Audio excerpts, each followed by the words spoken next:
À la une de l'actualité nationale, cette étude du ministère de la Santé sur l'état des malades mentaux internés dans le mausolée Buya Omar. Derrière ces portes, violence, superstition et drogue, rapporte aujourd'hui le Maroc. Selon la récente étude, 100% des malades de Buya Omar souffrent effectivement de troubles mentaux et 70% d'entre eux ne sont pas traités. Pour faire face à ces tristes réalités, le ministre de la Santé, Hussein Louardi, propose des mesures pour renforcer l'offre en médecine psychiatrique dans la région de Marrakech, Tinsift el-Haouz.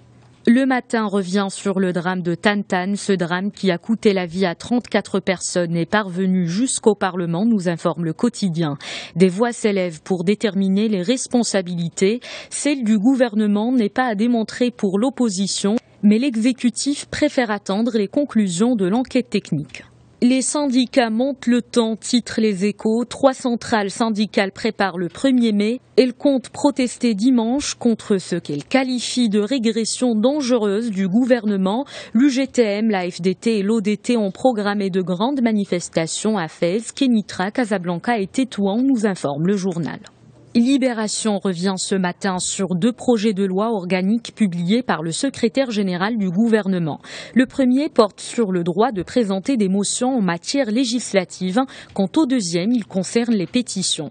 En matière législative, le projet de loi exige la signature de 25 000 citoyens qui jouissent de leurs droits civiques et politiques.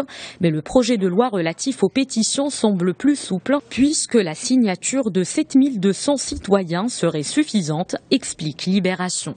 À noter également cette étude publiée par le quotidien El Watan. Le journal s'intéresse à la fuite des cerveaux algériens, un phénomène aujourd'hui quantifié. Quelques 280 000 compétences sont installées à l'étranger.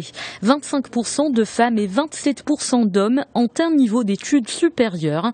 Selon El Watan, l'Algérie a connu une véritable saignée depuis le début des années 90. La France est la destination privilégiée des Algériens et accueille 75% des migrants qualifiés. Le journal Le Temps titre sur le taux de chômage en Tunisie. Il a atteint 15% au 4e trimestre de 2014. 30% de la population concernée sont des diplômés du supérieur et 22% sont des femmes. Au total, le nombre de chômeurs atteint 572 000 selon l'Institut national de la statistique, note Le Temps.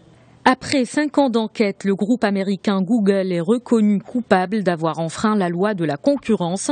L'information est en une du quotidien. La Commission européenne a décidé hier d'envoyer un acte d'accusation en bonne et due forme à Google.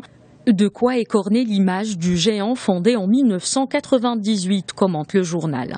Selon Le Monde, le groupe américain n'a pas souhaité commenter.